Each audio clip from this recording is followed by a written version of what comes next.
Bom dia, hoje é o dia 4 de novembro de 2009, é quarta-feira. E só lembrando, hoje à noite nós teremos transmissão ao vivo, aqui de casa, das nossas reuniões regulares sobre o caminho do discípulo.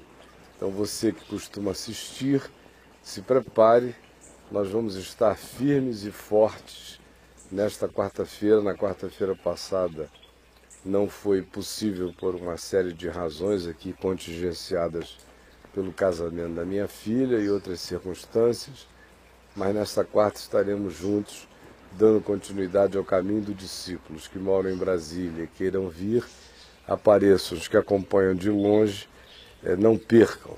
Quero também, ainda nessa introdução, lembrar a você sobre o nosso trabalho na Nigéria, com as crianças. Nós estamos com tudo azeitado, preparado, informações mais do que levantadas, mais do que já avaliadas, grupo formado, pessoas treinadas e capacitadas para ir. Estamos naquela fase de reunir a aquisição das passagens. Já temos algumas passagens compradas e doadas por pessoas amigas, queridas, e também outros ajudando, doando naquela conta que você encontra no meu site, no link Dossiê Nigéria. Você clica lá, não só vê todos os vídeos, todas as informações que o Marcelo vai atualizando dia a dia, como também você tem lá as contas para as quais você pode contribuir. E uma última notícia que eu queria dar é para o pessoal que mora aqui em Brasília. Nós ouvimos dizer, há uma semana atrás mais ou menos, que há um determinado indivíduo que ninguém conseguiu identificar ainda nem saber quem é, que anda pela cidade, aí pelos arredores, visitando igrejas, onde ele sabe que os pastores gostam de mim e o povo também, e vai em meu nome pedir dinheiro para ajudar o caminho da graça.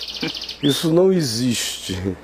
Eu não faço assim e ninguém que em meu nome esteja fazendo assim, creia, estará lá em meu nome, porque eu nunca fiz nem farei assim, nem é meu modo de ser, não é assim que é, não é assim que o Evangelho recomenda e manda, de modo que eu gostaria de deixar esse aviso feito.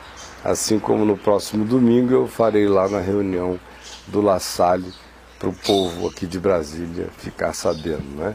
Estou até com vontade de, nesta quarta-feira, gravar para o programa que vai ao ar aqui em Brasília, na TV Brasília, um informezinho também. É bom.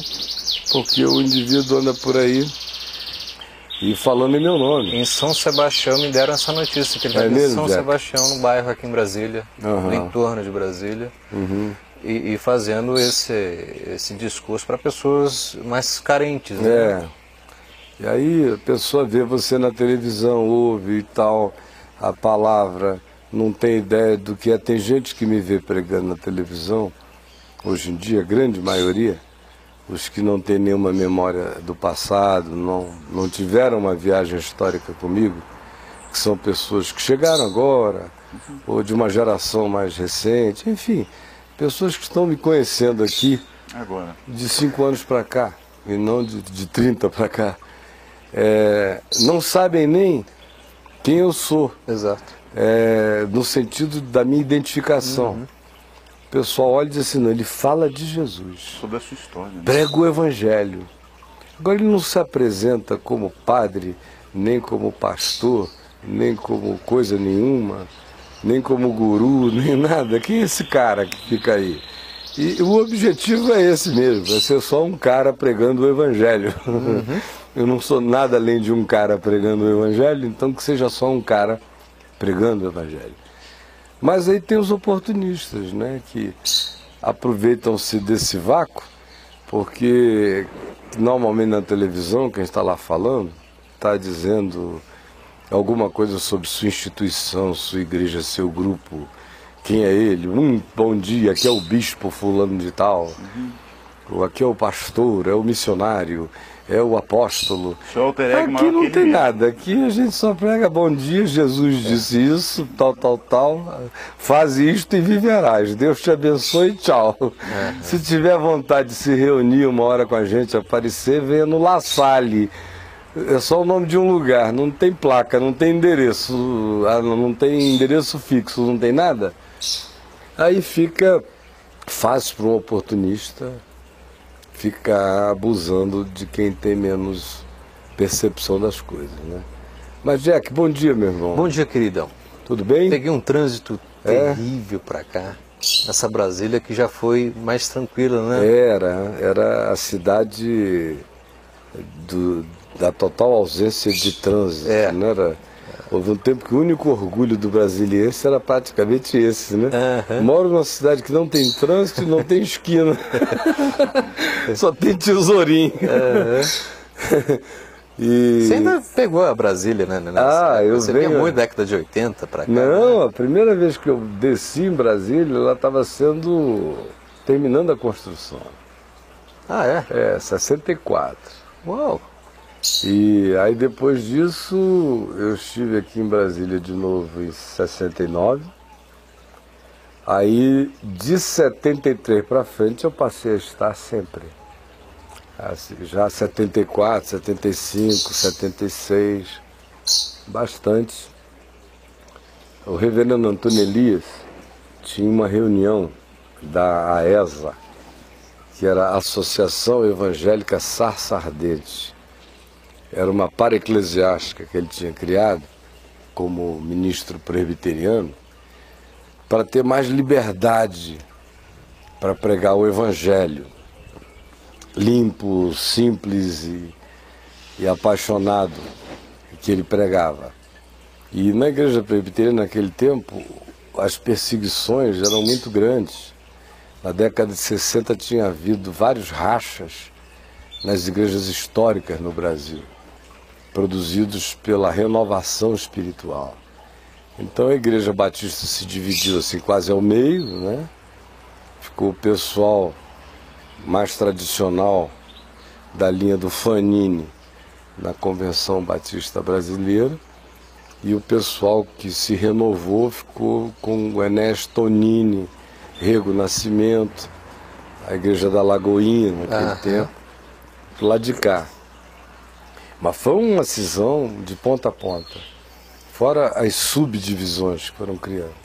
Na igreja presbiteriana também, foi um racha que a renovação espiritual gerou, e em praticamente todas as igrejas históricas. Então era um ambiente em que o Espírito Santo parecia palavrão no ouvido dos que tinham ficado, dos que não tinham saído. Língua estranha era o tema. Era a única coisa que se falava era sobre língua estranha e renovação espiritual. E o grande motivo eram as palmas. Foram as divisões das palmas. Mais do que das línguas. Eram as palmas. Podia ou não bater palma? Porque a renovação espiritual era um movimento de palma. Até hoje, você está numa igreja de renovação espiritual, é só... Chegamos a louvar Jesus, chegamos a louvar Jesus, chegamos a... Era palma. O movimento das palmas. E haja a mão, porque doía, né? Você ficar ali, tinha que ficar com a sola, a palma grossa.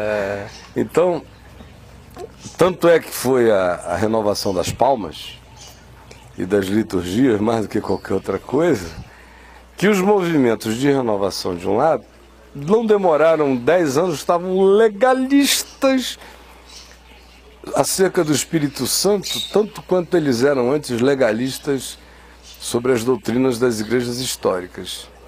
E ficaram mais restritivos no seu modo de ser, de vestir, de se comportar, de não sei o quê, do que a maior parte dos grupos. Por exemplo, a seita da qual você é egresso, a Maranata, ela é filha extremamente influenciada do movimento de renovação espiritual no Brasil. Né? Ela saiu da presbiteriana. Pois é. Eu sei da história toda. E realmente o que você falou é verdade. O parafuso atarrachou até até afundar no material, mas a coisa ficou extremamente...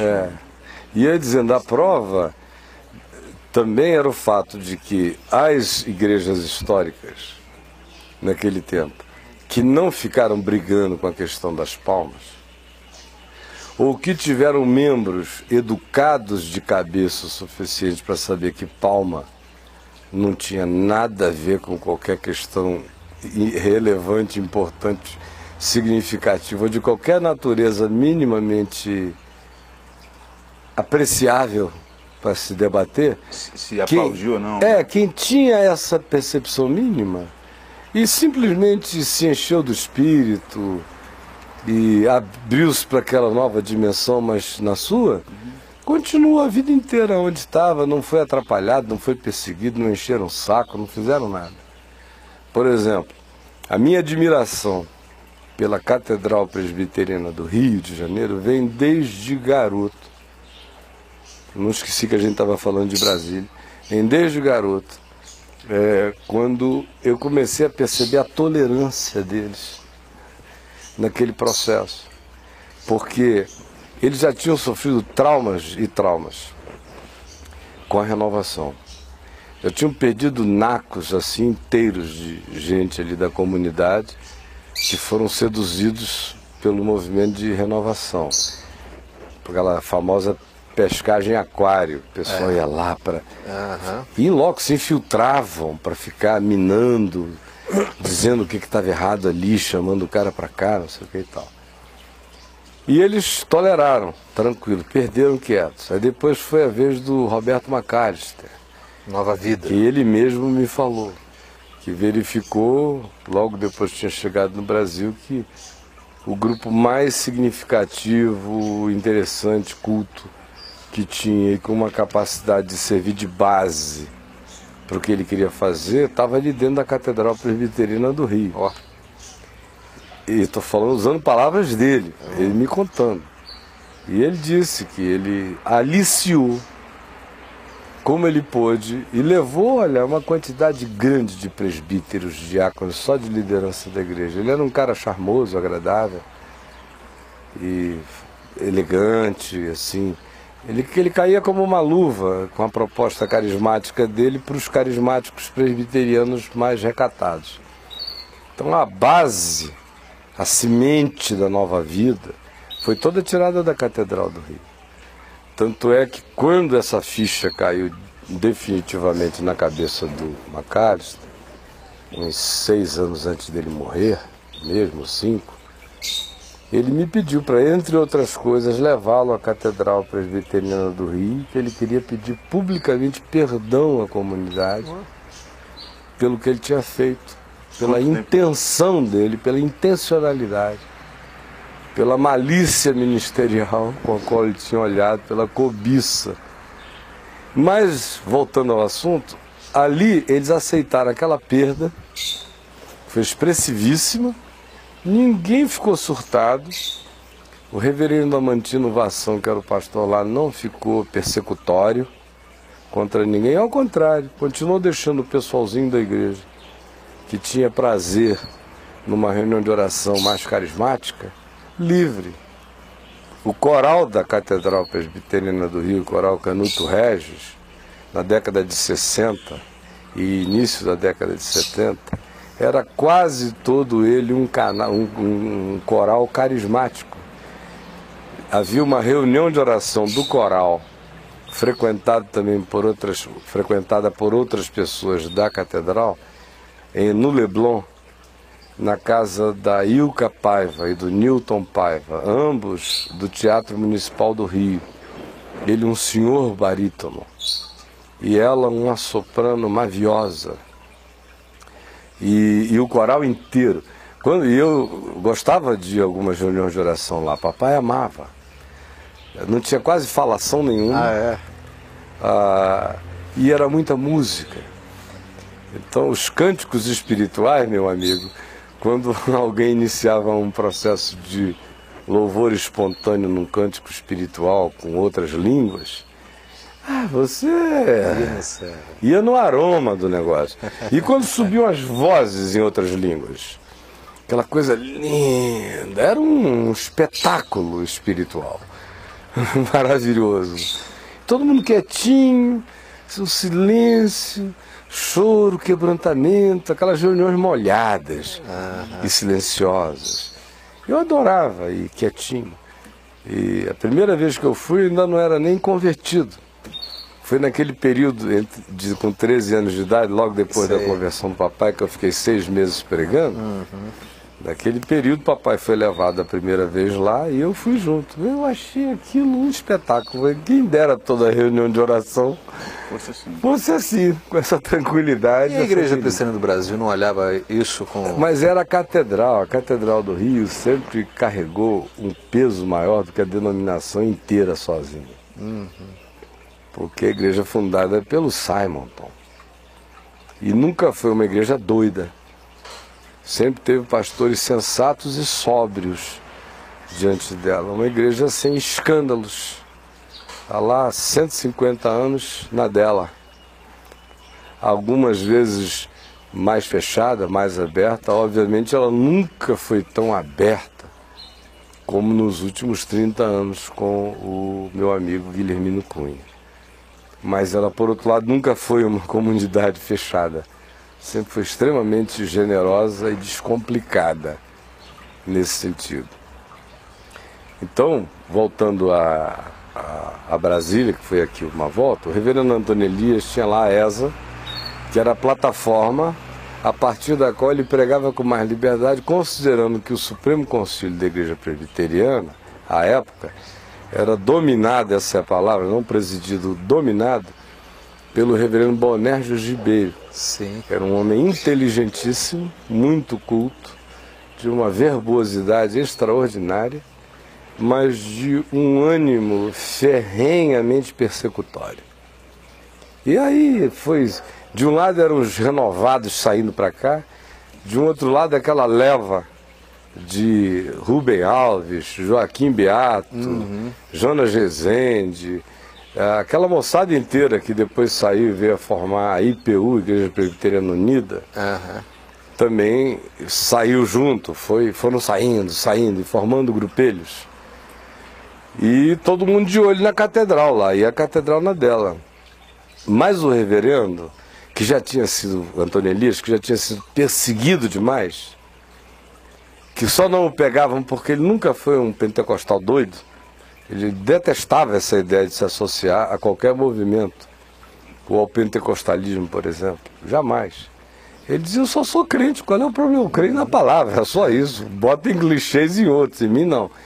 Mas o pessoal não conseguia não botar clichê, só porque ele chorava pregando, ele orava com os doentes de vez em quando, ele ungia com óleo.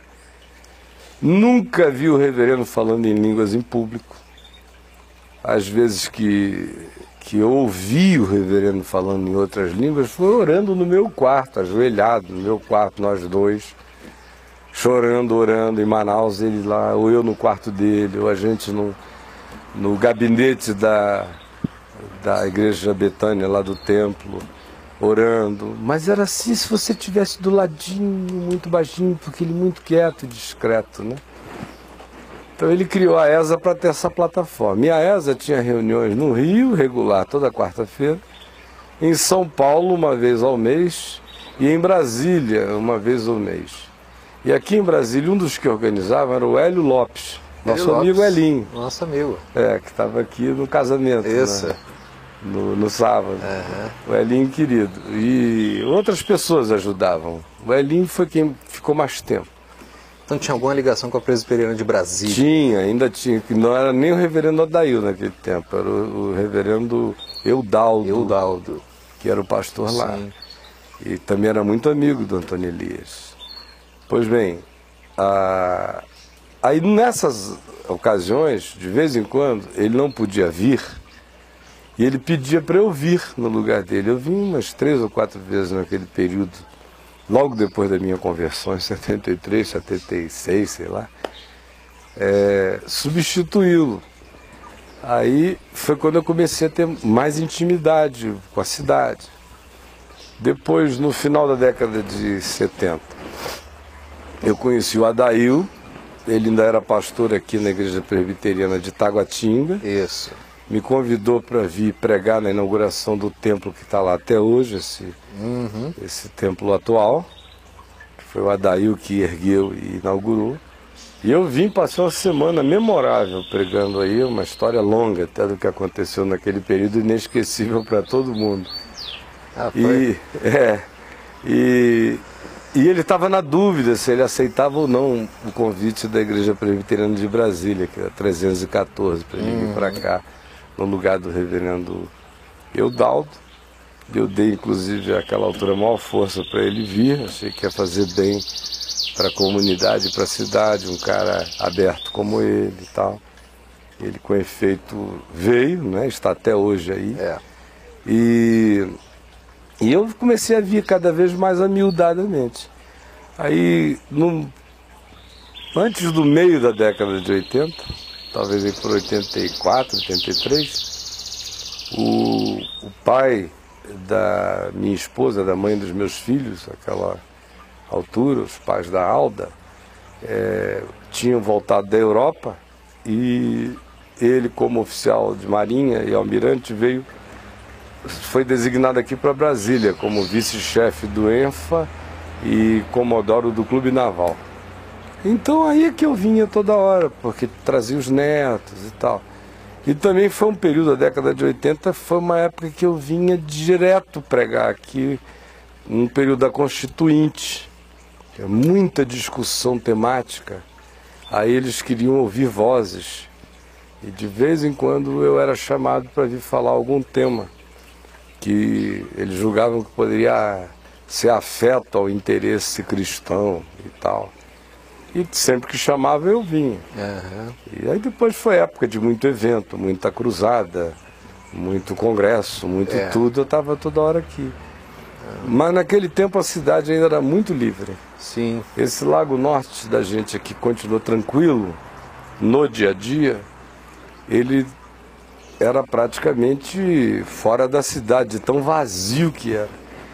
Eu me lembro que quando eu chegava às vezes aqui, o Henrique Ziller queria conversar comigo particularmente, antes da gente ir para alguma reunião, ele pegava no aeroporto, eu me lembro que ele esticava o eixão todinho, entrava no Lago Norte, fazia a volta aqui embaixo, não tinha ninguém, não tinha quase nada, era como você estar numa estrada naquele período. Isso aqui cresceu em termos residencial um absurdo, mas era calmo. Eu só estou aqui há 5 anos. Sim. Mas nesses poucos 5 anos que eu estou aqui, eu acho que eu tive a tristeza de ver a frota da cidade duplicar pelo menos. Isso aí. Em 5 anos. Duplicou. Não era assim, não. Não era assim. Quando você chegou aqui... Ainda era tranquilo. Foi assim, olha, no contagem regressiva. Primeiro ano, mais ou menos. Segundo ano, começou a engargalar. Terceiro ano, o que está acontecendo?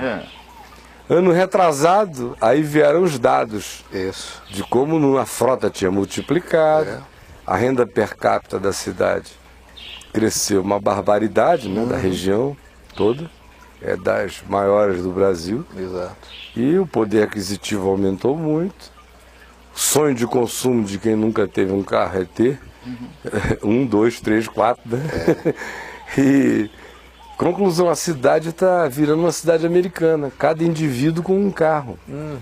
Só que não tem a estrutura que a gente... Não tem, e nem foi feita para tanta coisa. E o serviço público é uma porcaria. É terrível. É terrível. Isso é inadmissível com a cidade plana.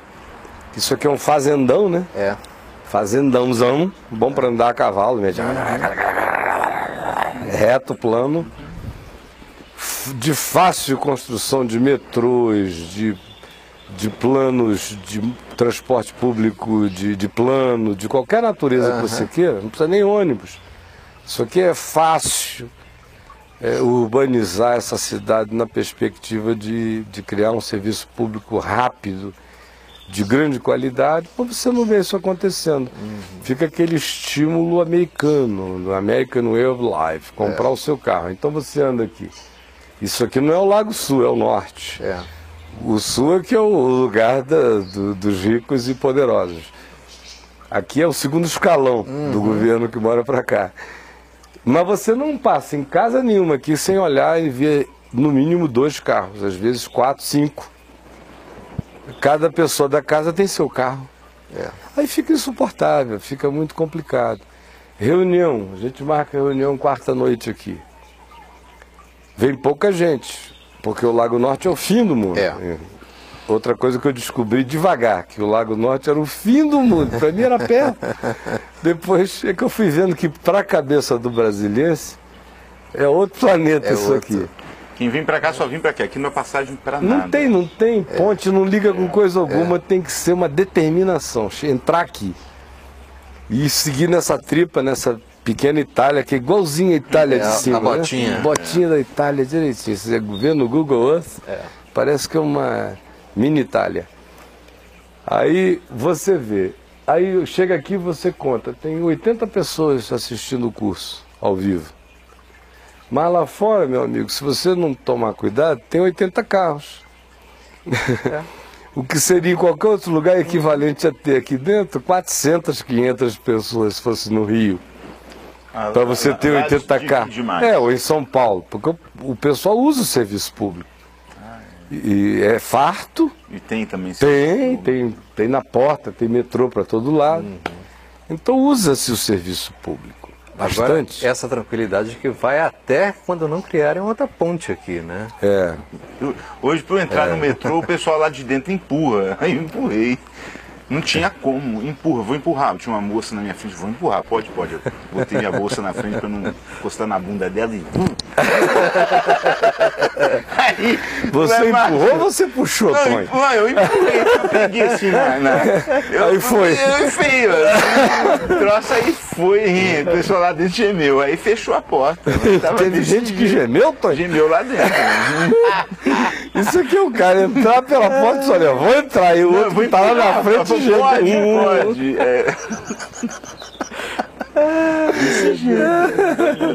Coisa de pirulete. Mas esse shopping que estão fazendo aqui na frente, que tá todo mundo na cidade achando que vai ser o máximo porque é longe da casa deles. Eu tô achando um horror. É um shopping de luxo, só de roupas de grife. Gucci, Armani, não sei o que, essa coisa toda. E vai ter uma super praça da alimentação e atrair os ricos para o Lago Norte. Os imóveis aqui já duplicaram por causa disso. Vai engargalar a entrada, porque conquanto o shopping seja na entrada, as pessoas vão ter que circular naquela entrada ali do centro de atividade, que vai engargalar o fluxo. E a alternativa para desengargalar o fluxo é pior, é uma ponte. É fazer uma ponte para cá. Sim. E aí tira esse espírito de condomínio que tem essa bota, com uma única entrada. Se fizer uma ponte, o fluxo começa a haver invasões de muitos outros lados e esse sossego quase de sítio que o residente do Lago Norte tem vai acabar. A tendência é ir virando Lago Sul, né? Eu espero que demore muito, porque lá também tem quantas pontes? 4? Lago Sul são 3. 3, e mais os 2 acessos laterais. Mais os 2 acessos laterais. O do aeroporto e o do Paranoá. Exatamente. Então são 5 acessos. São 5 acessos. Aqui é um acesso só. Você vê que para manter segurança... Na verdade são 6 acessos. 6 acessos. Porque ainda tem, para quem vem de São Sebastião, Unaí. Unaí. Exato. Ali do presídio, aquelas bandas. Exatamente. 6 acessos. 6 acessos. É muito acesso. E aqui é um só por enquanto. Bom, mas a moçada que está nos vendo na Austrália diz, poxa, mas Sydney não tem nada a ver com isso. Né? A gente conversando sobre Brasília, num veículo de comunicação terráqueo. Mas e aí, o que a gente tem para hoje, mano? Sobre isso que você estava falando, alguém fez uma pergunta aqui. Caio, falar em língua, já que você falou do pastor, falar em língua é um dom de edificação pessoal. Por que pregadores como Marcos Feliciano falam em línguas mais do que pregam? Porque não entendeu ainda até hoje que o dom é para edificação pessoal e porque ele é pentecostal. da Assembleia de Deus, e na Assembleia de Deus a doutrinação sobre o falar em línguas, prática, a doutrinação teórica, é de que é um dom para edificação pessoal, mas a doutrinação prática é uma manifestação de status espiritual. Performática. Performática. E como ele ainda é um cara da performance, e no dia que ele deixar de ser da performance, ele sai do circo. Foi o que eu disse para ele aqui em casa, eu sentado aqui, ele sentado ali, o secretário dele ali. No dia que você entender onde você está, o que você está reforçando, e no dia que você entender o significado genuíno da simplicidade do Evangelho, você não fica mais nessa. Você vai sair dessa. Agora, se não quiser entender ou se entender e não quiser abraçar, vai ficar na palhaçada para sempre. Quando ele veio aqui, eu não sabia nem quem ele é de uma geração que eu não acompanhei. Ele deve ter aparecido naquele ato que eu estava sem pregar em lugar nenhum, sem nem querer ouvir falar. Já ouvi falar do rapaz aqui em Brasília. Eu não sabia nem quem era. Pensei no início que era até um cantor, Marcos Feliciano. Aí um dia o secretário dele me ligou dizendo que ele queria me conhecer e tal. Eu falei, com prazer, não tem nenhum. Eu recebo todo mundo com muita alegria. Eu recebo aqui gente de todos os grupos. Casa da Bênção, grupos pentecostais os mais diversos, grupos que a gente não sabe nem dizer o nome direito de tão estrambólicos. E aí pode vir. Na conversa, eu disse tudo a ele. Ele não pode dizer que alguém jamais deixou de dizer tudo a ele. E eu não disse a partir dele nem de ninguém, eu disse a partir de mim. A partir de mim. Falei, olha, eu quero só te dizer, é como isso é um processo sutil. Eu não me converti, eu não nasci na Assembleia de Deus, o que para mim é uma vantagem. Eu nunca tive aquela doutrinação. Ao contrário, o ambiente era todo de sobriedade, de chamada sobriedade reflexiva. Cercado por um pai com o discernimento e a repulsa por qualquer coisa que não fosse genuína, como era foi meu pai a vida inteira. E fiz o caminho mais genuíno possível. Falei, mas o processão, meu mano, o esquemão é sutil. Aí daqui a pouco você já está vinculado aos biligrães, aos não sei o que, aos eventos. Aí começa a dizer, você é o keynote speaker, você vai encerrar. Aí você começa a ver as vaidades, você nem entende o que está acontecendo, mas vê as vaidades dos outros vão te afetando. Vão te afetando. Os olhares. Daqui a pouco você começa a dar importância ao que você não dava. Você começa a perceber os jogos. E mesmo que você os aborreça, muito sutilmente você vai, só por percebê-los, você vai desenvolvendo pequenas malícias em relação à coisa. Não é discernimento da sabedoria, é a malícia do jogo. E eu nunca fui um jogador. Mas mesmo nas beiradas daquele xadrez, você joga sem querer. Mesmo se auto-marginalizando, só estando ali você acaba participando. E eu fui falando, olha, falei, eu não sou exemplo da porcaria, graças a Deus. Eu sei que o meu pior dia evangélico ainda era santificado na sinceridade de fazer as coisas de modo a não enganar ninguém.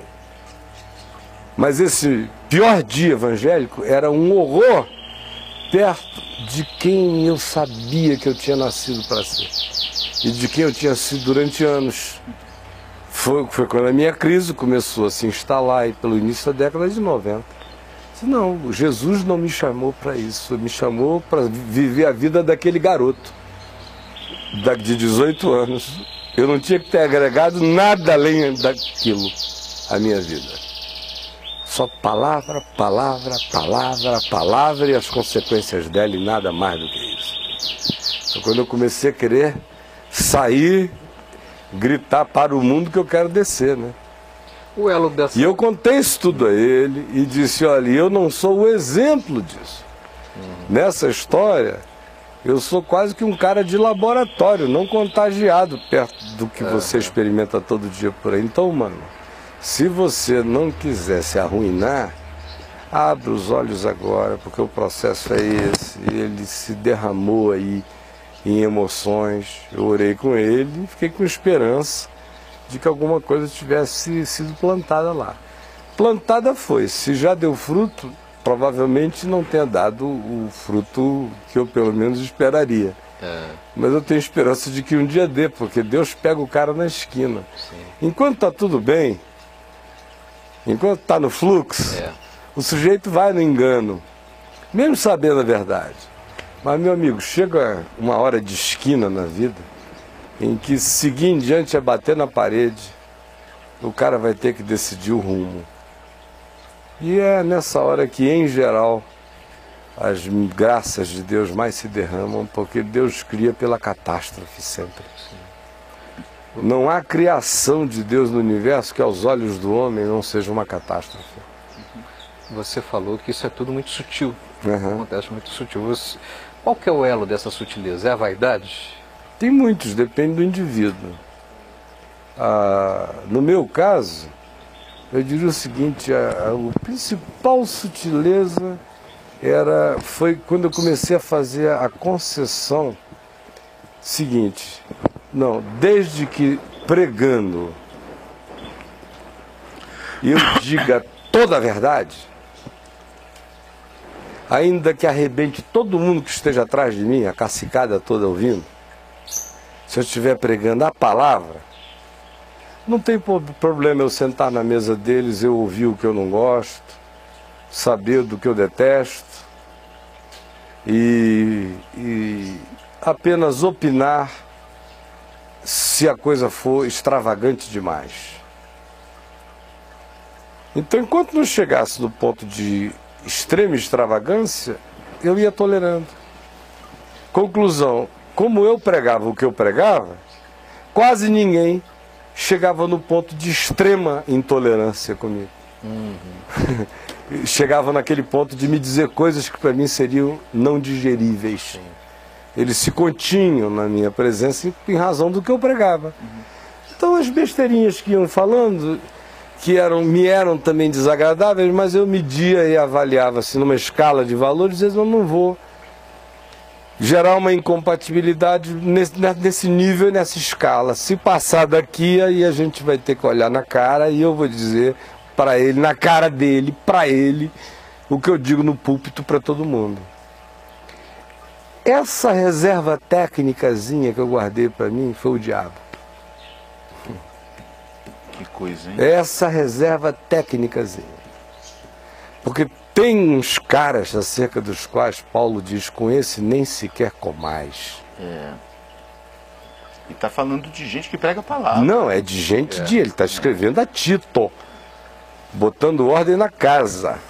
Como escrevendo aos Coríntios, ele diz, olha, eu vos recomendo que não vos associeis com alguém que, dizendo-se irmão, for roubador, adúltero, idólatra, isso, aquilo, outro, papá, dizendo-se irmão.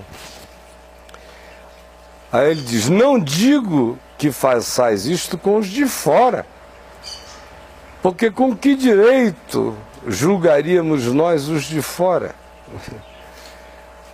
Do contrário, terias que sair do mundo. Então ele diz, olha, fazer uma parceria, uma sociedade, um negócio com um cara de fora, idólatra, surubento, seja lá o que for, a vida é essa. Restrinja isso ao mundo dos negócios. Business as usual. Só isso. É igual ir no mercado comprar alimentos lá, 1 Coríntios 8, não pergunta a origem, tudo é de Deus, não pergunta se foi sacrificado a Apolo, a qual tenha sido Deus, tudo é de Deus. De graça, come e vá para casa. No mundo dos negócios, estabeleça a parceria, veja bem os contratos, veja se é legal para você e tal. Agora, se for irmão, Paulo diz, não se associe com esse cara. É pesado. Não se associe. Se ele disser que é irmão, está aqui contigo, mas ele é o Safadópolis, não se associe com ele. Se ele é pastor, é líder, é isso, é presbítero, mas você sabe que ele vive como um incrédulo, a existência dele é perversa, é maligna, é egoísta, é avarenta, é perniciosa, é manipuladora, é roubadora, é fraudadora, é enganosa, com esses tais nem sequer comais. E o nível da minha radicalidade hoje é essa.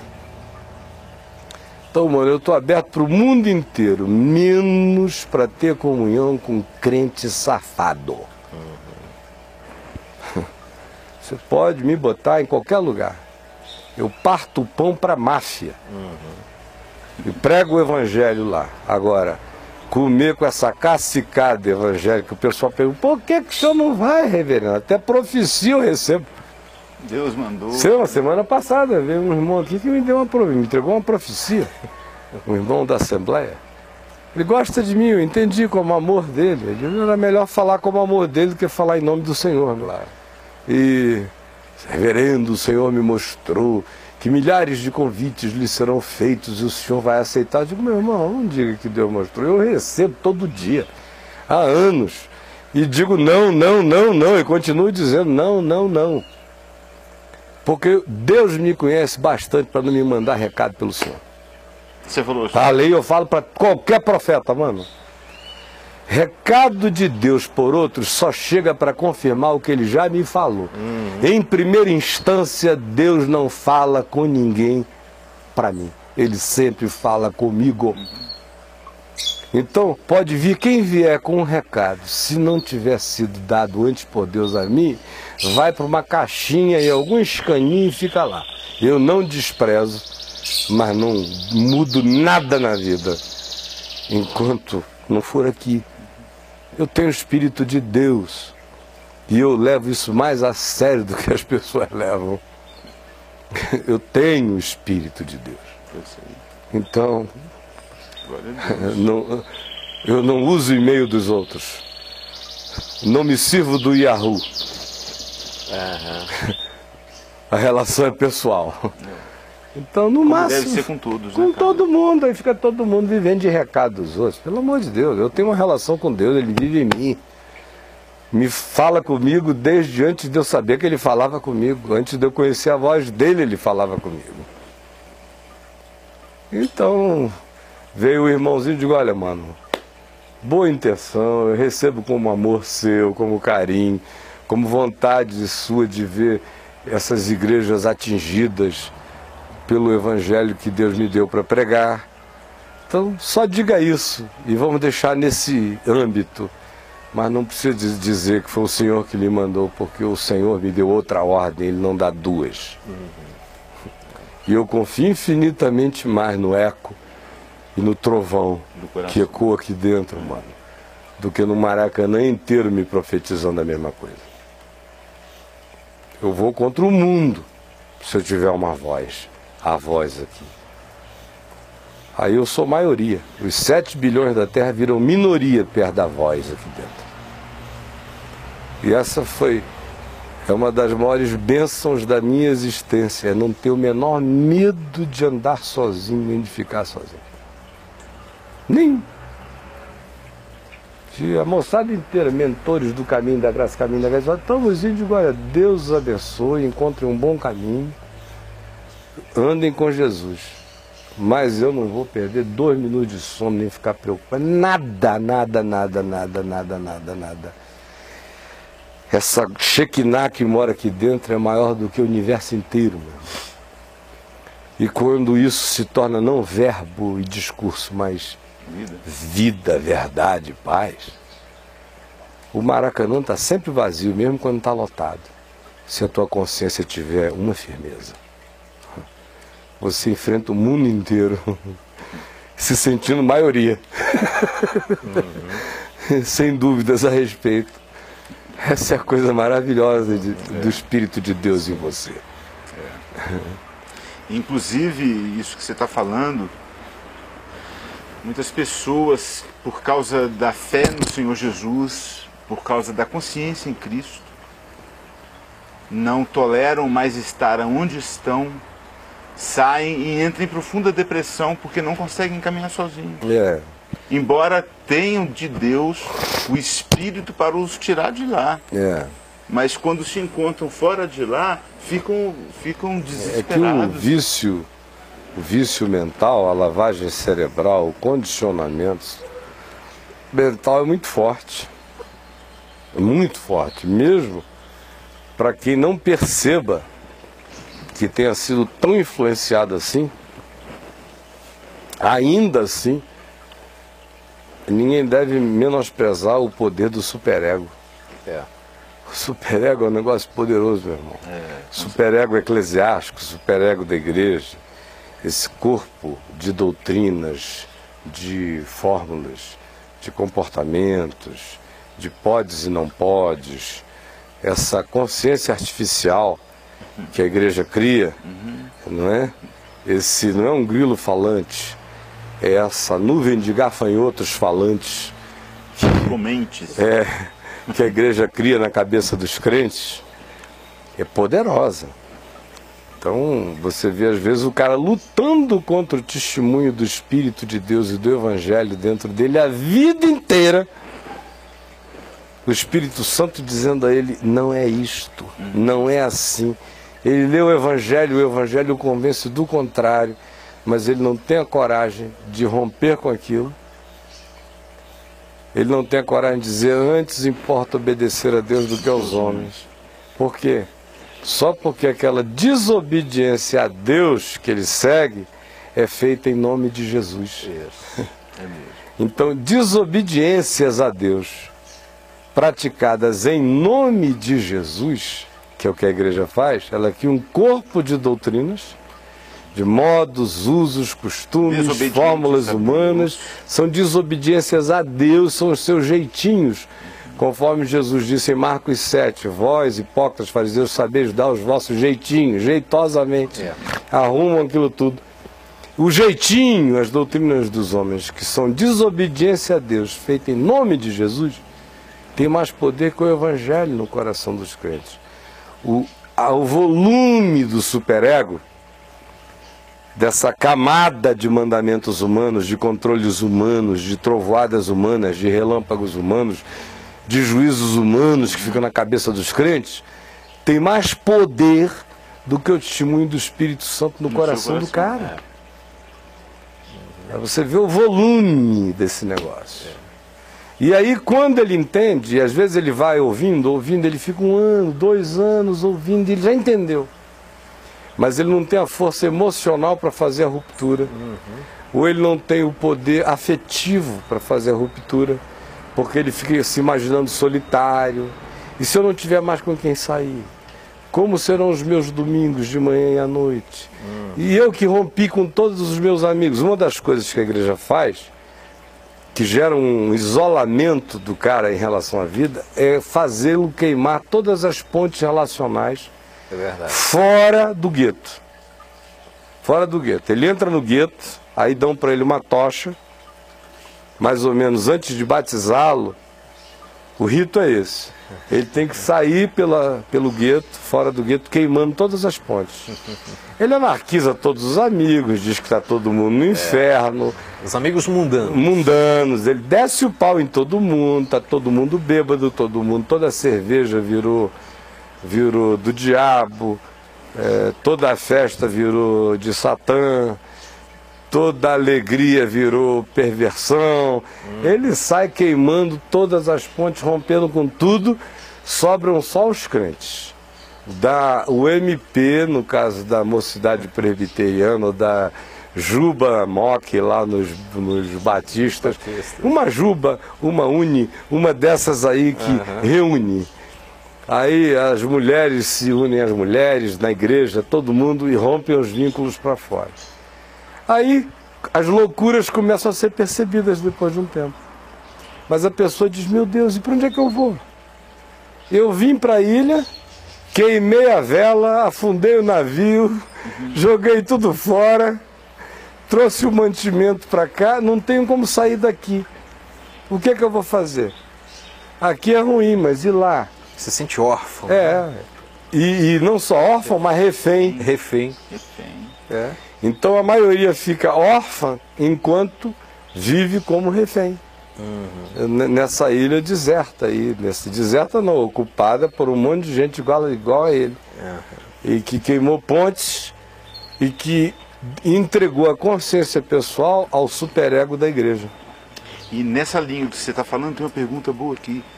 As disciplinas que a igreja aplica em seus membros é bíblica? Não. Porque se a igreja seguisse a Bíblia, ela não conseguiria disciplinar praticamente membro nenhum. Dentro das coisas que ela disciplina. Do que Jesus disse. Primeiro, os temas da Bíblia não são os temas da igreja. As motivações. Não, nem as motivações, nem nada disso. Os temas de Jesus, os temas do Novo Testamento, os temas do Evangelho, não são os temas da igreja. Você consegue passar para nós uma grade mental aqui agora? A igreja assim, Jesus faria assim, a igreja assim, aqui agora, rapidinho. A mulher de João 8 tinha sido mandada para onde na igreja? A adúltera de João 8. Não ia tomar mais ceia. Ou ela dava para o pastor, ou ela dava para o pastor, ou para o auxiliar, ou para o seminarista, ou para um presbítero advogar a causa dela. Ou então, meu amigo, ela estava na rua. E o marido dela também ia ser disciplinado, o corno. Porque no meio evangélico vai para a rua quem adulterou, e o corno manso frequentemente vai junto também, né? O safado do adúltero escapa para algum lugar, a mulher leva o cacete, às vezes o marido ainda vai. E a família inteira é chamada lá na frente para que contem a história para o público todo. É uma vergonha, Jesus não faria isso nunca. Claro, meu irmão, quem faz isso é o diabo, o pessoal não entendeu. Isso aí é aquele que vem para matar, roubar e destruir que faz isso. Jesus não. Isso não é o Espírito de Jesus. Está me ouvindo? Você das igrejas todas, igrejas batistas, presbiterianas, metodistas, Assembleias de Deus, bota o povinho lá na Maranã, todo mundo, a cachorrada toda, que bota o povinho lá na frente, o fulano vai ser disciplinado pela quebra do não sei o que, a mulherzinha dele ali chorando, os filhinhos. Aquele espírito que está todo ali é do diabo, não é do Evangelho. Do Evangelho a gente cobre. Olha, eu estou aqui, ó. Por que você não está vendo a minha genitália, mas você está vendo a minha mão? Porque Paulo disse que esses membros que são de menor decoro, a gente veste com especial honra. Esse aqui, que não tem nenhum problema de decoro, eu boto para fora, eu não uso luvas. Não dou uma de Michael Jackson. Não visto o pinto e a mão. A mão é para fora, a cara é para fora. O pinto é coberto. No espírito do Evangelho, a gente pega os que estão vivendo em estado de menor decoro e a gente veste. A gente não age como Cão, filho de Noé, que foi descobrir a nudez do pai. A gente age como Sem e Jafé.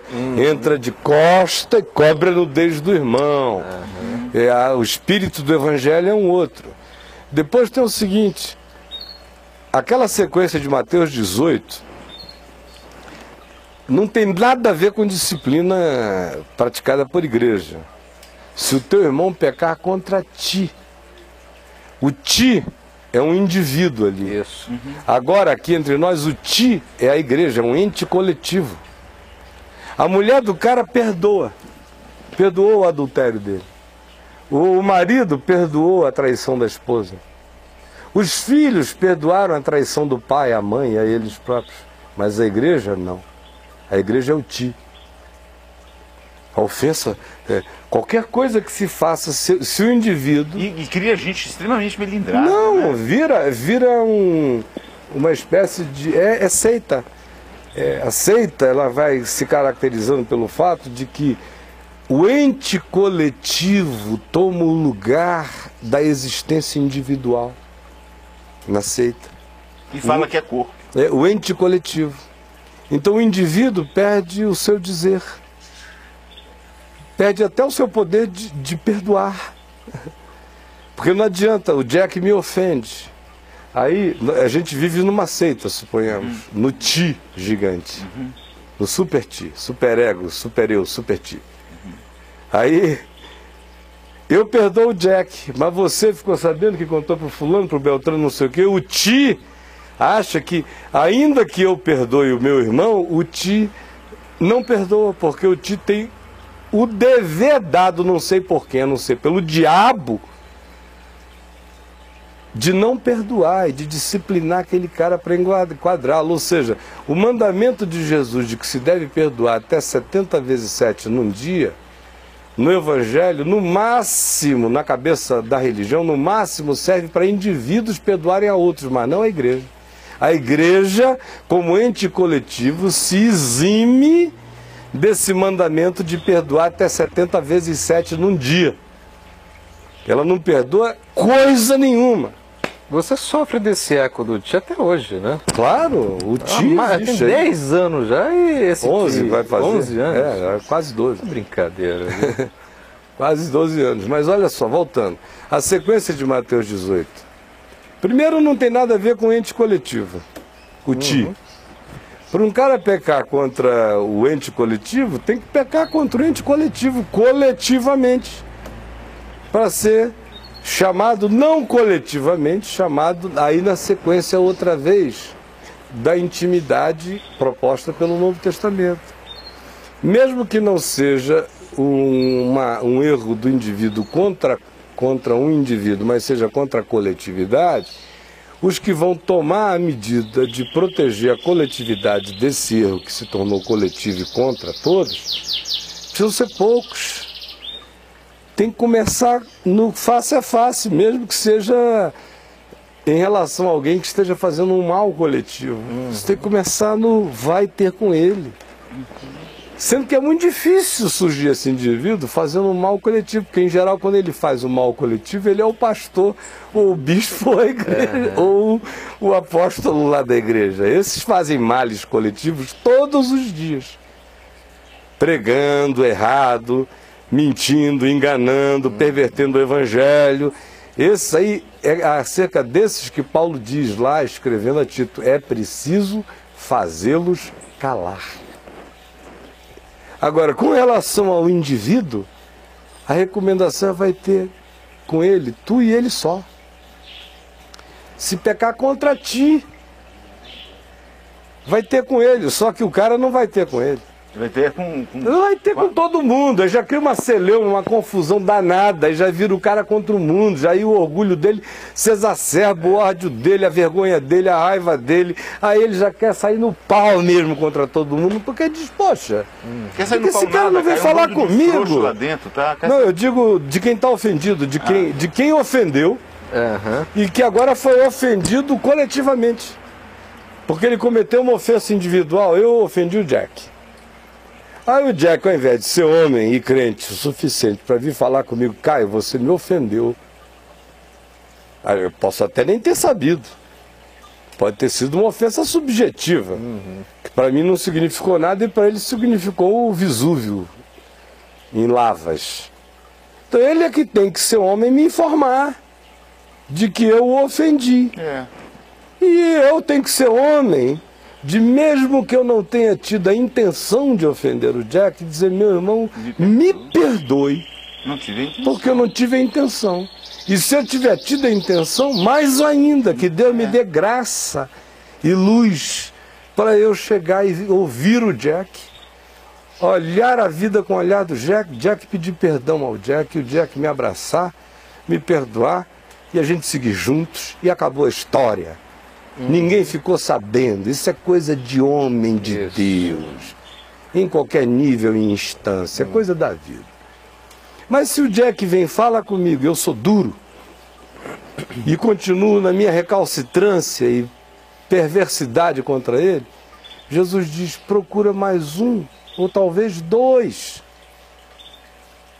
Procura outro, talvez dois, porque é pela boca de 2 ou 3 testemunhas que toda palavra se firma. 3 já é a multidão que eu levo. Pega um, talvez 2. E vai lá, ter com teu irmão.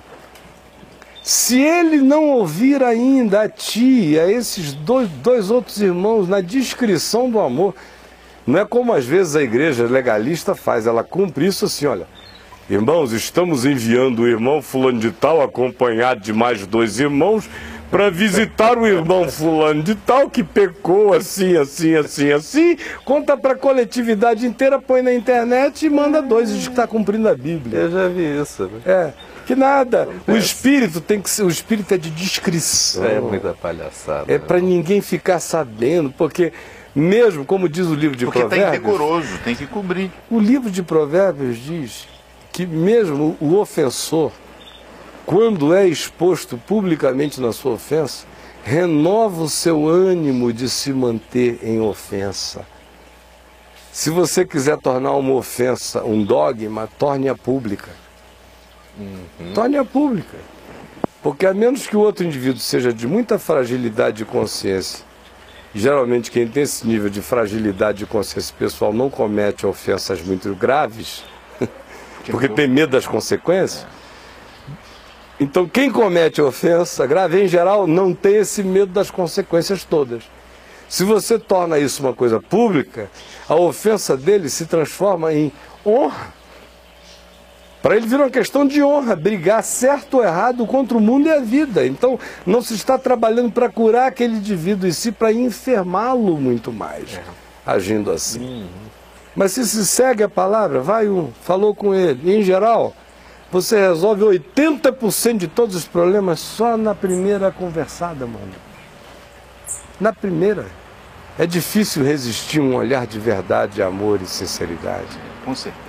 Quando você leva um ou outro, você já queimou 80% de possibilidade de problema para trás. Você já reduziu o espectro a 20% de recalcitrantes. Que o cara já fica na defensiva com aquele cara que você levou. Por que ele não veio falar só comigo, pessoalmente? Em geral, quando você leva já 2 com você, nesse espírito, você ainda consegue, levando mais 2 com você, na maioria das vezes, e se o indivíduo ofensor sente que está todo mundo ali em amor e em discrição, ele se sente acolhido naquilo ali, se sente chamado para dentro da comunhão, e não para fora. Aí ele só resistirá àquilo se ele de fato não estiver afim de nada. Aí é quando Jesus disse, olha, nesse caso, comunica-o ao grupo, diz, olha, fulano, aconteceu isso, a gente está fazendo tudo para ver se o reintroduz ao espírito dessa harmonia, dessa comunhão, dessa sinfonia, porque o texto seguinte ali, versos abaixo, Mateus 18, 14, 15, 16, 17, nós seguindo nessa coisa de vai ter com teu irmão, leva 2, leva 3, depois conta a assembleia. Aí vem Pedro e introduz a questão do perdão, quantas vezes se deve perdoar, e Jesus diz não apenas 7 vezes, mas 70 vezes 7. Aí ele entra na história do perdão e diz assim, não do credor incompassivo, termina dizendo assim, o meu Pai Celeste vos fará, se do íntimo não perdoardes os irmãos. Ou seja, ele começa falando de quem pecou contra alguém. Eu pequei contra o Jack. O Jack tem que vir me procurar, levar alguém e tal. Mas se o Jack não tomar cuidado, Jesus diz que o Jack pode se transformar no grande doente da história inteira, não me perdoando. Jesus diz que eu tenho que perdoar até aquele que não me perdoou, que não quis o meu perdão, que não aceitou a reconciliação, que não quis a destra de fraternidade. Ainda assim, Jesus diz, perdoe-o 70 vezes 7. Mesmo que ele não venha mais, que ele não queira mais, que ele não apareça mais, mesmo que ele tenha se perdido para esse momento fraterno, deixa ele se perder perdoado por você. Porque do contrário, quem vai se perder é você. O pêndulo, meu amigo, é o tempo todo assim no Evangelho. Ó. O Evangelho é fantástico. Não tem fixidez, é o tempo todo é vida. Não vida. Perdoe, porque se você não perdoar quem te ofendeu, o doente se tornará você. O que você vira credor incompassivo na mesma hora, e os verdugos vão te pegar no cárcere, meu irmão. E você não vai escapar dessa.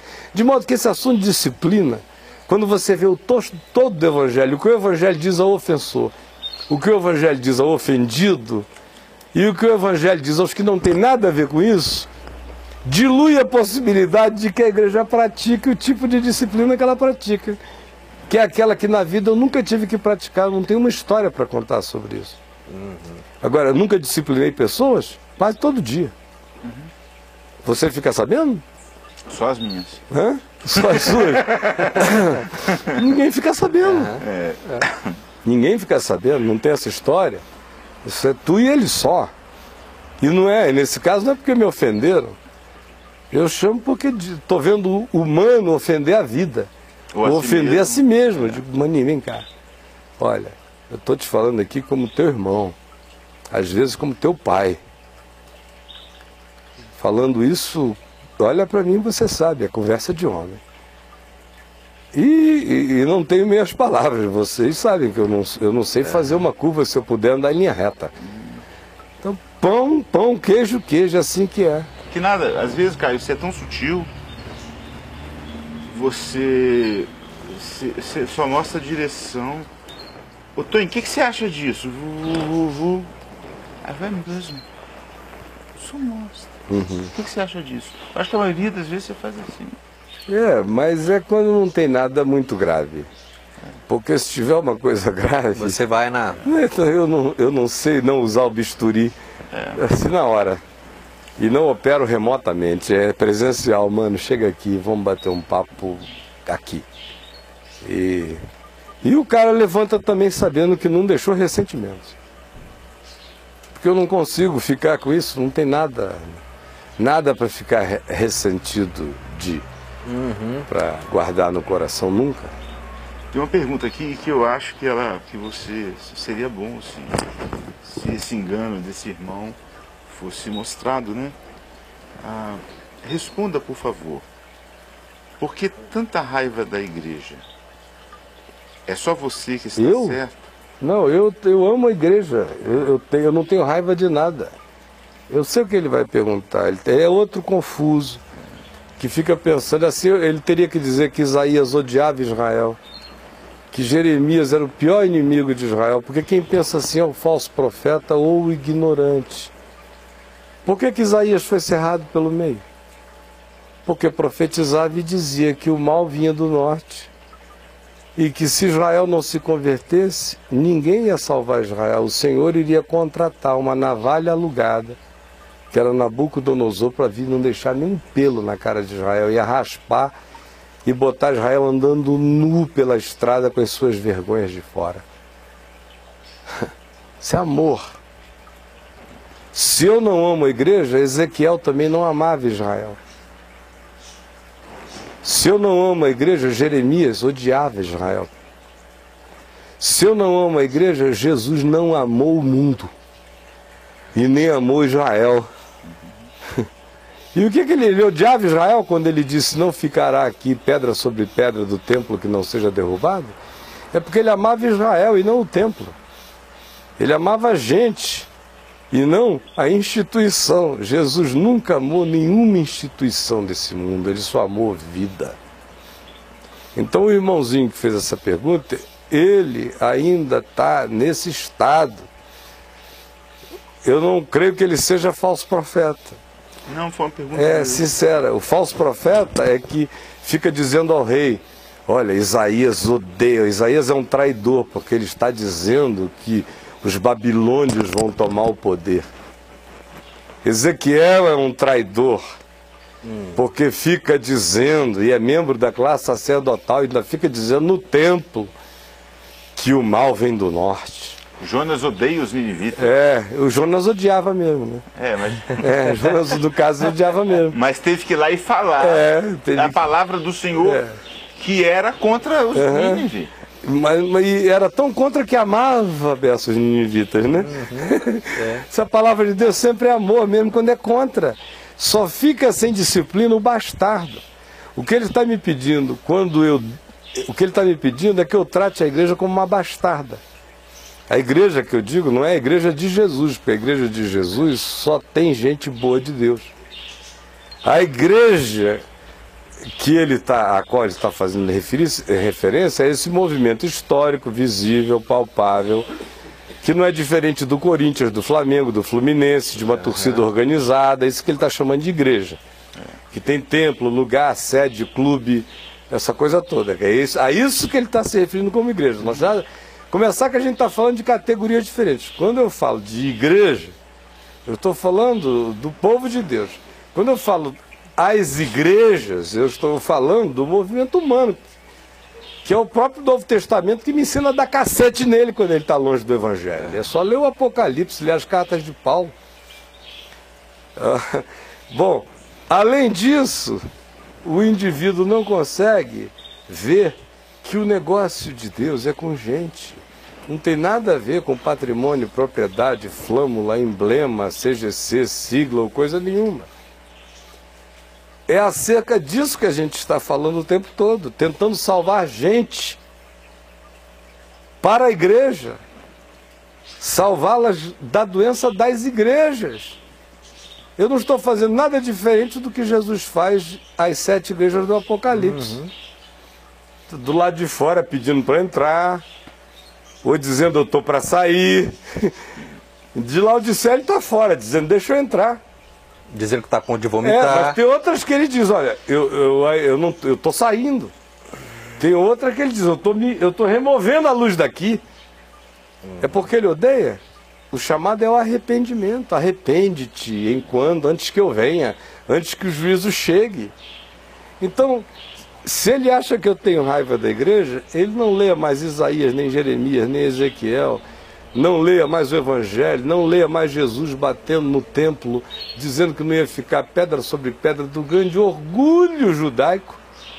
Como é que as pessoas pensam que aquela fala de Jesus foi ouvida?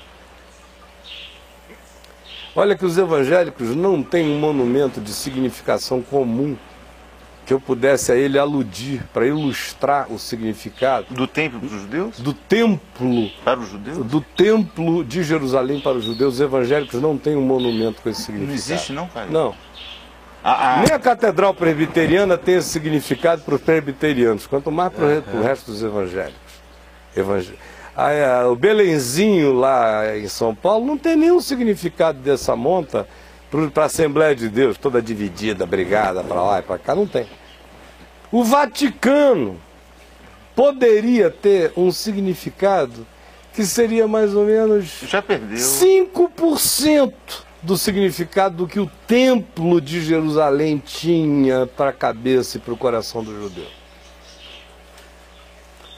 O Vaticano, para o católico mais beato, tem apenas 5% da importância do significado do que aquilo tinha para os judeus. E Jesus chega lá dentro e diz, com os apóstolos louvando a construção de Herodes o Grande, os seus próprios uma das maravilhas da antiguidade, uma obra de arte, de engenharia, de arquitetura, de riqueza, um primor.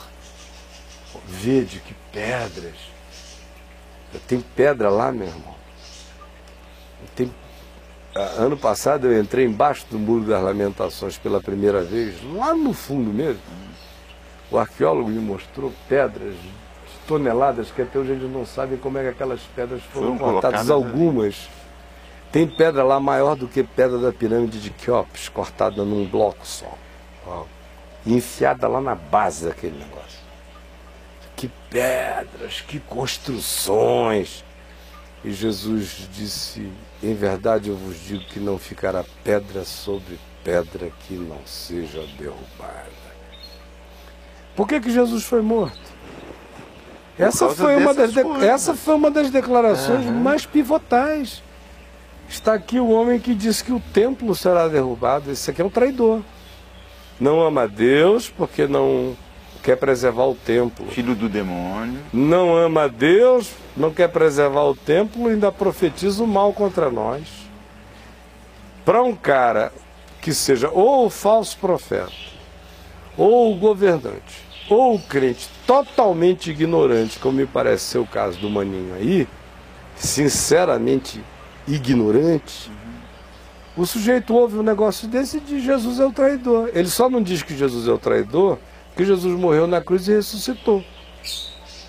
Porque Jesus aqui, sem cruz e sem ressurreição, só andando por aí e pregando o que pregava, e visitando as igrejas evangélicas e dizendo, olha, não tem luz nenhuma aqui, o que eu estou vendo aqui é só treva do diabo, as disciplinas de vocês são do inferno, vocês estão trabalhando com as categorias da maldade, da perversidade, e dissesse tudo que ele diria, porque ele disse, e ninguém soubesse que ele era ele, quem que você acha que os evangélicos todos diriam que ele era? Falso profeta. Odeia a igreja, quer destruir as coisas, quer não sei o quê. Então é nesse time que eu tô. Caio. É nesse que eu tô e vou morrer nele. E não tem conversão para mim, mano. Ou você se converte ou não espere a minha. Eu sou inconversível. Eu me converti ao evangelho de Jesus para nunca mais me desconverter dele. Então a única, só sobrou uma opção. Ou você se converte, ou para de me ouvir, ou vai ouvir isso a vida inteira até que todo mundo se converta, porque eu não tenho conversão. Eu vou pregar isso até morrer. Essa semana, 2 pessoas me abordaram, gente antiga de igreja, assustada. Jack, não é gente do caminho não. O que está acontecendo com o Caio? Eles assistiram o seu programa na Rede TV, no domingo pela manhã, os 2 últimos, e ficaram assustados. E perguntaram, Jack, o que está acontecendo com o Caio, que ele está tão radical? Ele pergunta o que está acontecendo com o reverendo Guilhermino.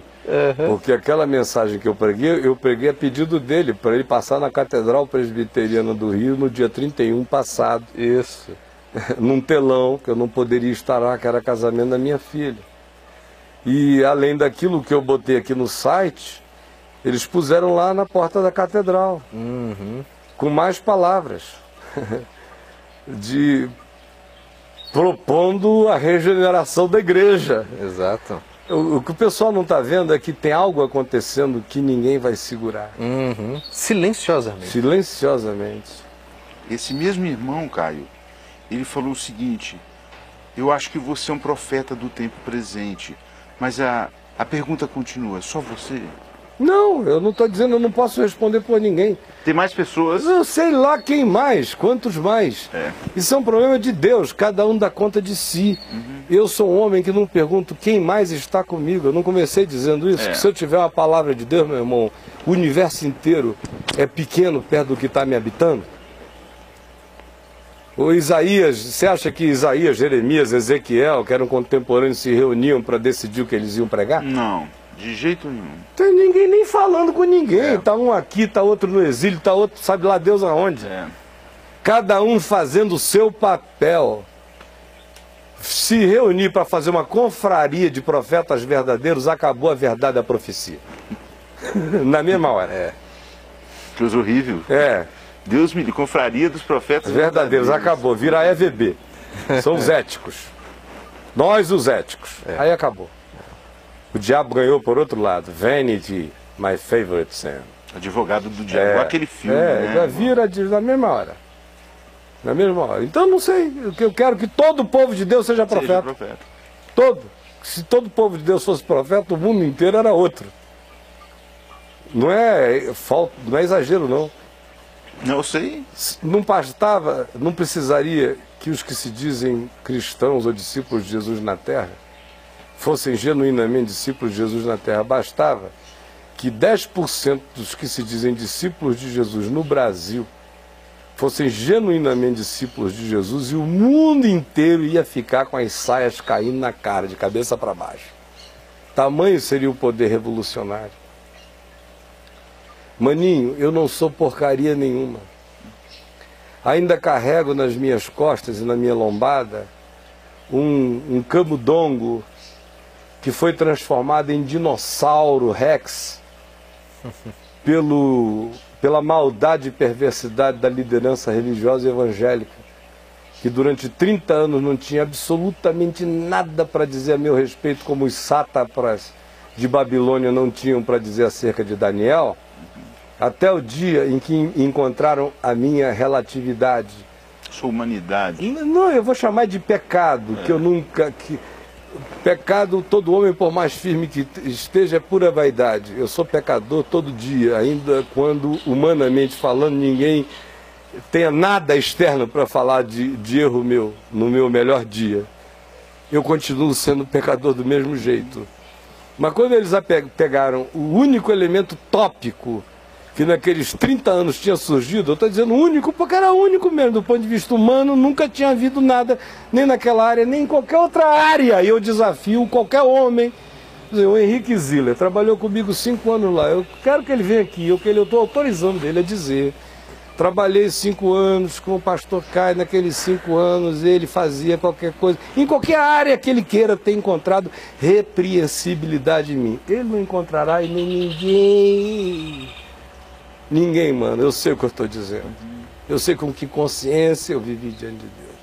Quando aconteceu, ninguém me descobriu, eu vim e eu falei. Eu vim e eu falei, agora esse camundongo foi transformado num dinossauro Rex. Mesmo carregando esse dinossauro Rex nas costas, eu estou aqui.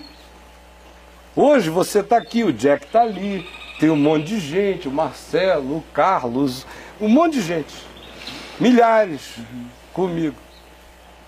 Mas houve um dia que eu amanheci sozinho em 99.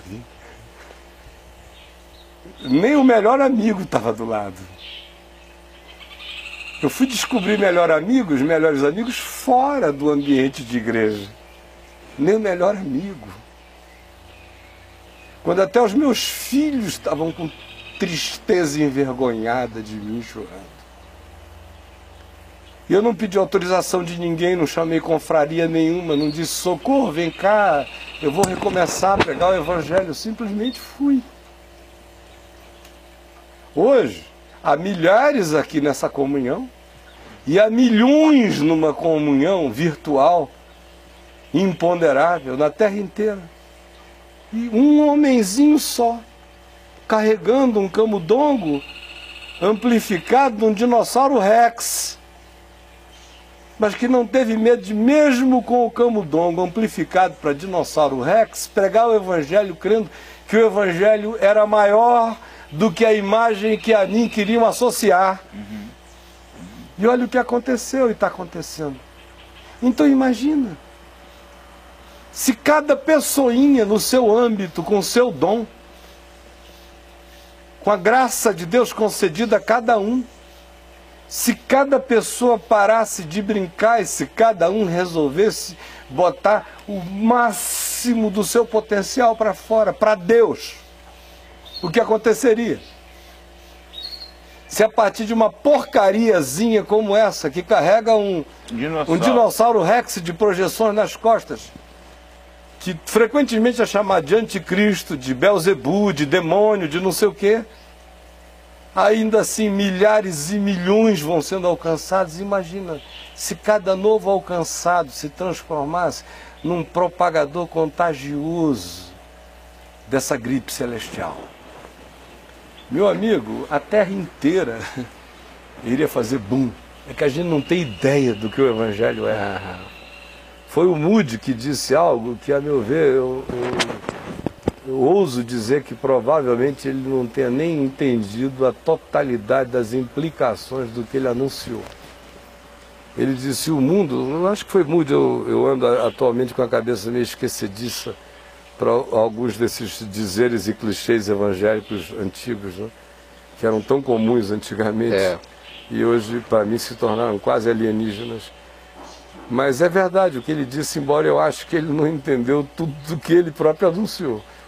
O mundo ainda está para ver o que Deus pode fazer com um homem inteiramente colocado em suas mãos. A meu ver, do ponto de vista do Moody, ele estava falando muito de dedicação ao trabalho, à missão, à pregação, à sinceridade na pregação, o que é um elemento real também nisso. Mas é muito mais profundo do que isso. Um homem inteiramente colocado em suas mãos tem muito menos a ver com o que o indivíduo faz, quanto faz, com a carga horária, e tem a ver com a entrega, com a confiança, com dar razão ao evangelho em tudo o tempo todo e dando razão contra si mesmo. Contra si mesmo. É não ter pensamentos para argumentar com o evangelho. É não ter mais conversa com o evangelho. Não ter perguntas. É não ter mais essa história do meu diálogo com o evangelho. Eu não tenho diálogo. O evangelho comigo é um monólogo. É o que ele fala, é. Eu não quero dialogar com o Evangelho.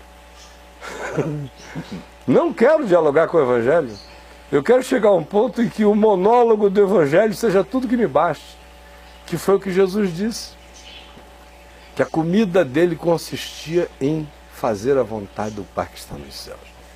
Você dialoga com feijão, você come, bicho. Passa para dentro. Não fica de conversa. Ô feijão, o que você acha? Come pelas beiradas, pelo meio. Come o feijãozão. O mundo realmente só conheceu um homem completamente entregue nas mãos de Deus, que foi Jesus. Os que andaram perto de uma entrega radical se tornaram monstruosamente percebíveis e perceptíveis por nós, como Paulo.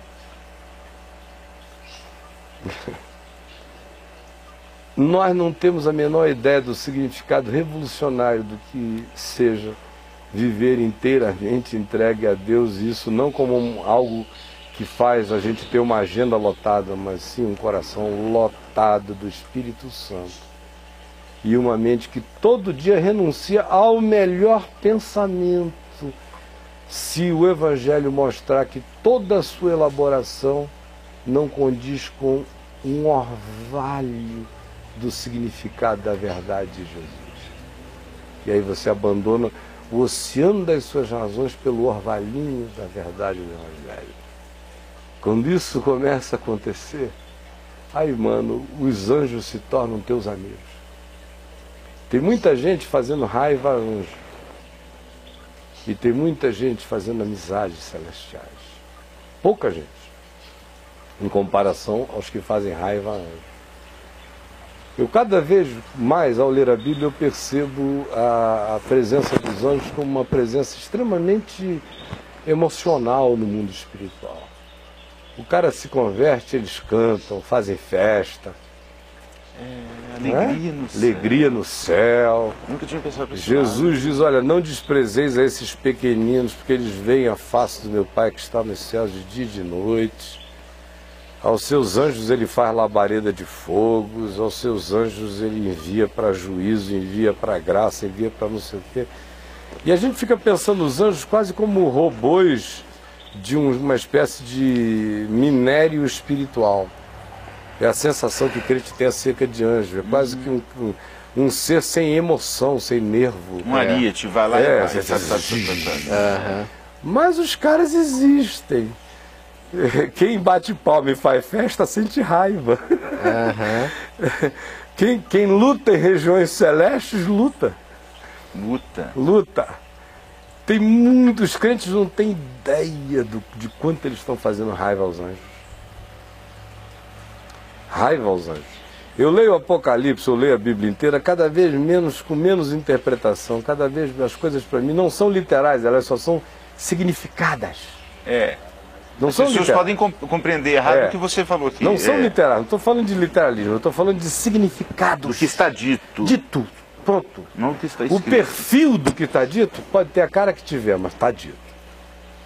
Apocalipse, por exemplo, fala do anjo que cuida da natureza, da relva, do anjo que cuida das águas, das fontes, dos anjos que cuidam dos mares. São criaturas espirituais cuidando de dimensões inteiras da criação. Aí estão principados, potestades, poderes, tronos, soberanias, nesta ordem de coisas e nos mundos paralelos. Tem muita gente fazendo raiva a anjos. Agora, quando você faz amizade com anjos, é uma coisa maravilhosa.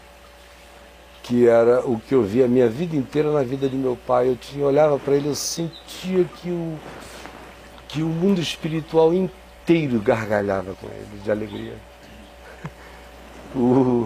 Da amizade dele com Deus, da amizade dele com os homens, do amor dele pelos homens, granjeia amizades dos tabernáculos eternos. Que Jesus diz do administrador infiel, que caiu em si, disse, eureka, já sei o que eu farei. Aí se reconcilia com os homens, fazendo o bem, agindo com graça, com misericórdia, com perdão de dívidas. ainda que gozando com a do patrão, mas ele faz isso. E Jesus diz: em verdade eu vos digo, dos tesouros da injustiça fazei amigos, para que quando esses tesouros vos recebam, esses amigos vos recebam nos tabernáculos eternos. Dá um nó, né? Ah, meu irmão, eu passo o dia inteiro, eu nunca tive problema com esse texto, sempre foi um texto difícil para os crentes, eu sempre acreditei nele assim do jeito que ele é. Do jeito que ele é. O resto é só sofisticação interpretativa, o que é mole. O duro é simplesmente acreditar no que está dito. Então eu sempre criei nisso. E faço, a minha amizade com Deus repercute em amizades angelicais, o tempo todo. E o que acontece? Quando 4 meses antes do papai morrer, aqueles 3 bandidos entraram lá na casa dele com aqueles revólveres automáticos, eram todos bandidos da polícia, para assaltar. Sim, mas só para quem não sabe, cego, de muleta, 80 e tantos anos, sem enxergar nada. Eu contei já muita história aí, né? Essa mesma história. Ele lá nem viu, tomando a papinha dele de nestogeno, sei lá o que, e tal, sem ver nada. E o revólver no ouvido do Gildo, o outro na cara da minha mãezinha. E ele ainda não tinha percebido. Não, ele não viu nada, ele continuou lá comendo. E os caras gritando: é um assalto! Ele pensava que era o pastor Rai, que mora na frente, amigo lá da nossa casa, que toda manhã chegava lá na brincadeira com o Gildo, que era o chofé do papai. E chegava naquela brincadeira, né? E tava, assalto, aquelas brincadeiras de jovens. Velhos. Homens de quase meia idade ainda se sentindo jovens. Quase centenário. Não, já eles têm uns 40, 42 por aí, 38. Aí aquela brincadeira. E ele nem prestou atenção, só ele disse que falou consigo mesmo: interessante, o Rai está animado hoje, né? Tomando a sopa dele. De repente, quando ele ouviu a minha mãe, já uns 1 minuto e meio depois, ele distraído aqui.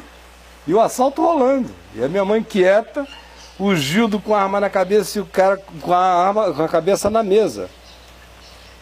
As 2 automáticas apontadas para ele, outra para minha mãe, e o Gildo dizendo: para com isso, para com isso.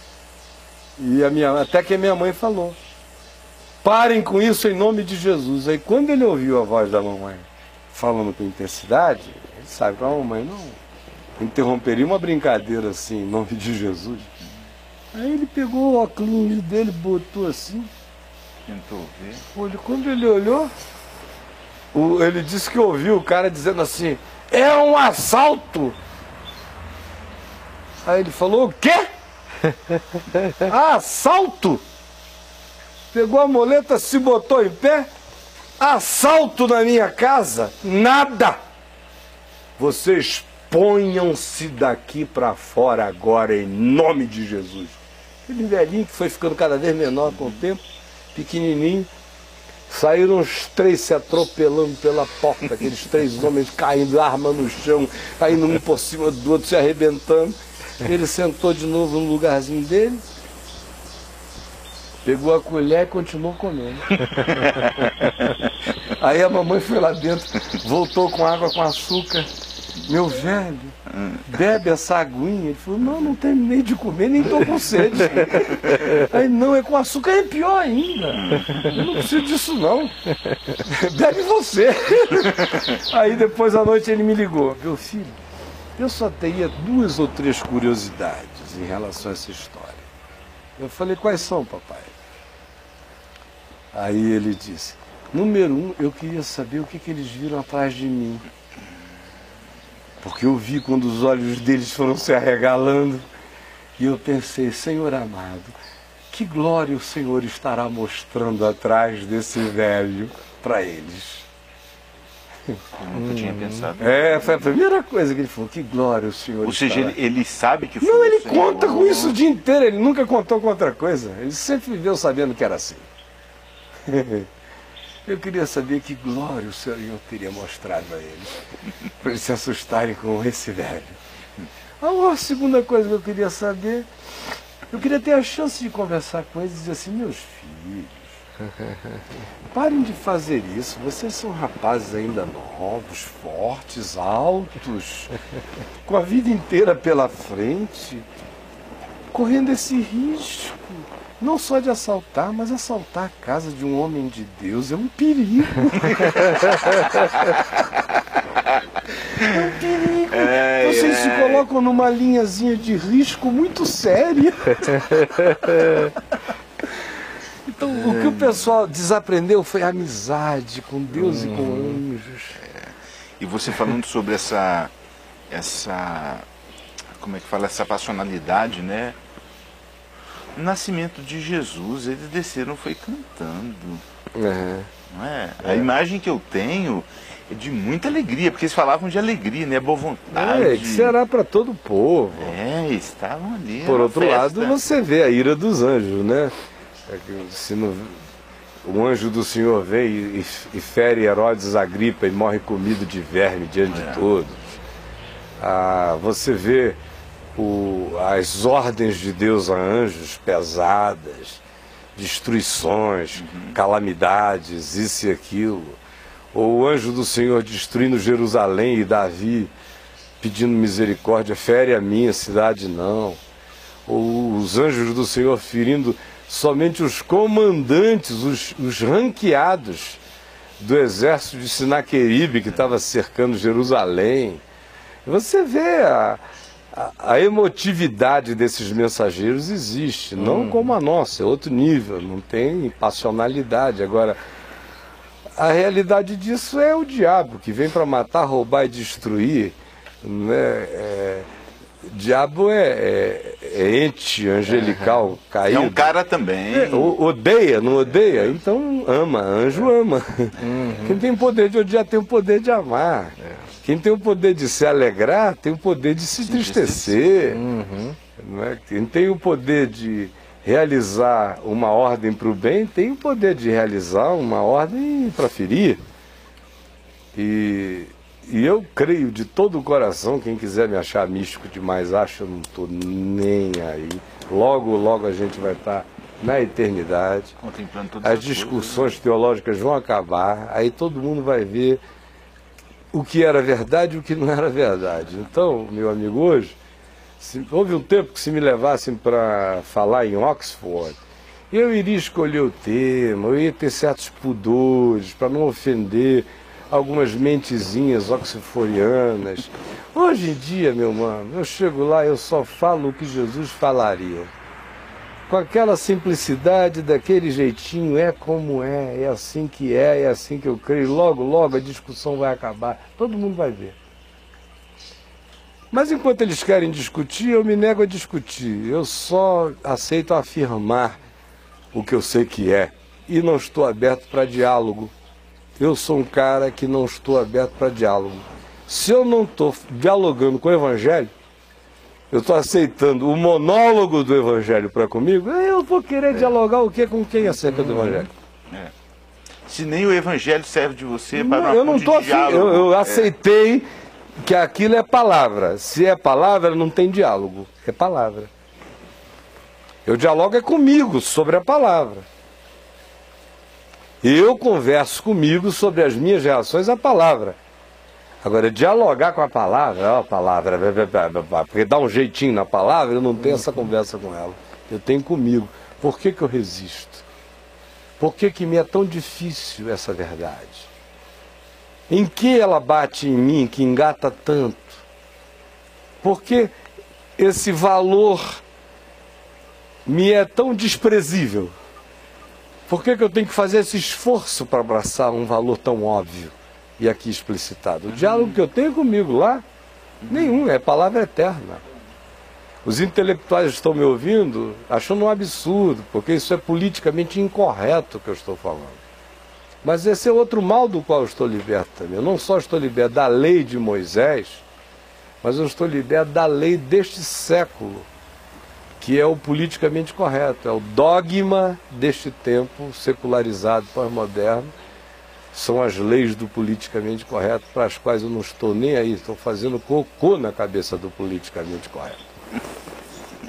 Para não usar aquela expressão que o pessoal Fica mais chocado ainda quando você diz, estou cagando e andando. Vaca. Hã? Vaca. O que tem a vaca? Cagando andando. Pois é. É igual vaca. É igual vaca. É. Como? Cagando e andando. Eu falo assim, tô uma vaca. Como? Cagando e andando, rapaz. Então vamos lá, né, meu irmão? No caminho, até para fazer isso, você tem que fazer andando. O hebreu faz andando. Né? Bom, a gente já passou 20 minutos do tempo e já passou, desculpa, infelizmente tem que acabar. A participação foi muito boa da galera. Legal. Tá? Hoje à noite, tão gente boa de Deus, às 8 da noite, transmissão ao vivo aqui de casa, de mais uma reunião sobre o caminho do discípulo. E alguém tinha feito uma pergunta aí sobre negar-se a si mesmo, tome a sua cruz e siga-me, né? Eu não preciso mais responder sobre isso. Vá aqui no site da VNB TV, entre lá no link Reuniões com Caio, procure as 20 e tantas aulas, quase 30, sobre o caminho do discípulo.